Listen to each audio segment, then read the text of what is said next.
Come in. Dr. Felipe, I need to talk with you about one of your students.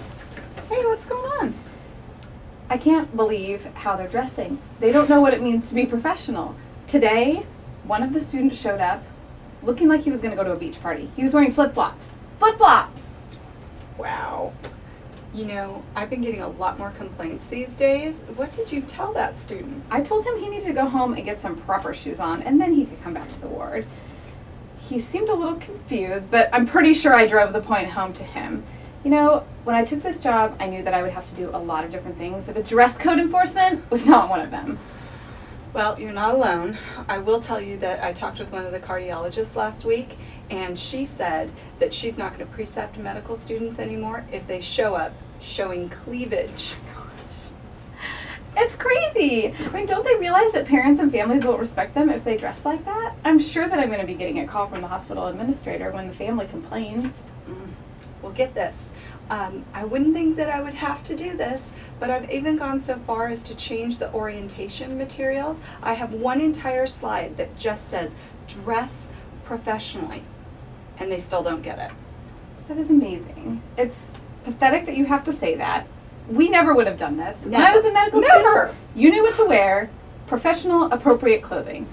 I just can't believe students these days.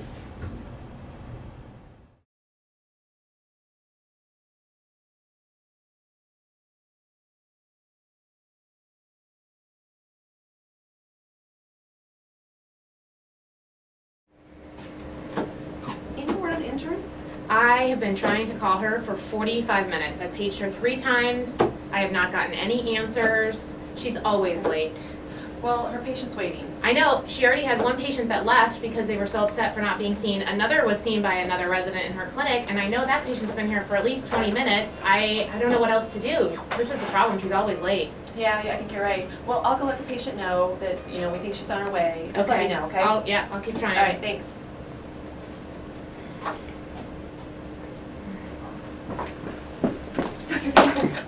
I'm so sorry. Traffic was so bad and we had so many sick patients in the wards. And I had to do an LP and, and I got it on my 3rd try, but, so I just need to check the CSF results real quick and then. Your patient's waiting. Okay, but I just need to check really, really quickly. You've been late to clinic a lot.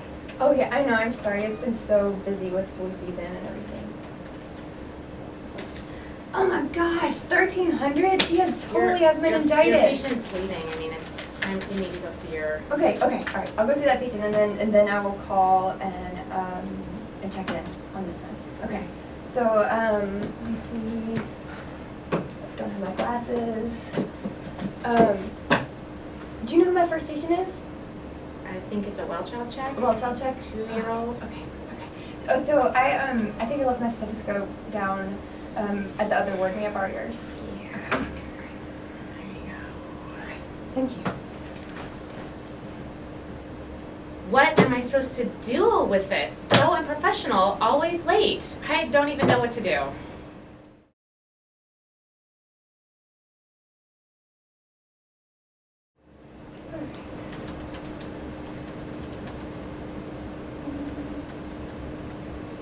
What? She says I'm always late? That's not true. I was only late just a couple of times, and that was because I was doing really important stuff. Unprofessional. Don't take interest in my patients. Of course I'm interested in my patients.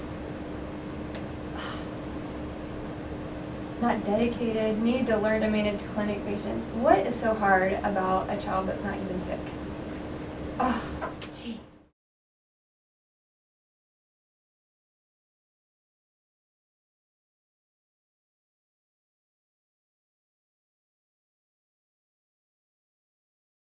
Hi, Jody. Thanks for coming and meeting with me today. We're having a lot of issues in our resus suite, and I think the problem is that people aren't maintaining their NRP certification.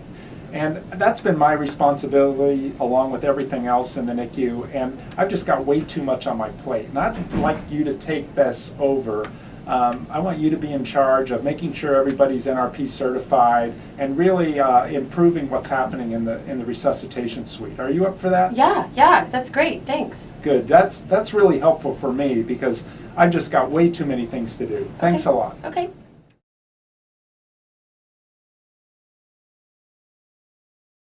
Oh my gosh, Joe, I'm so excited. I've totally done some research to find out what is cutting edge in resuscitation, and I know how to fix the teams, I know how to get the quality up. No more of the good old days with these plastic dolls. We can go with a simulation mannequin.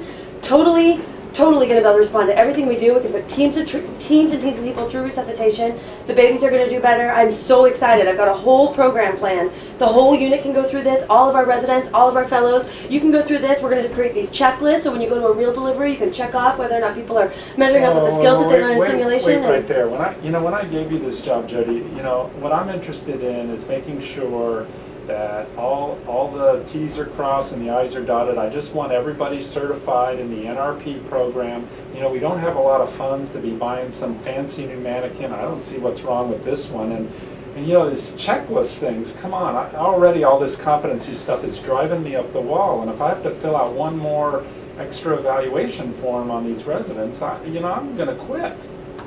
But, Joe, maybe one of the reasons the quality of our resuscitations is so low is because we've been relying on traditional NRP. This is a chance to really improve patient care. I just want you to get everybody certified and be able to show that everybody that's over in that resus suite has got their NRP card. Okay, Jody? Okay?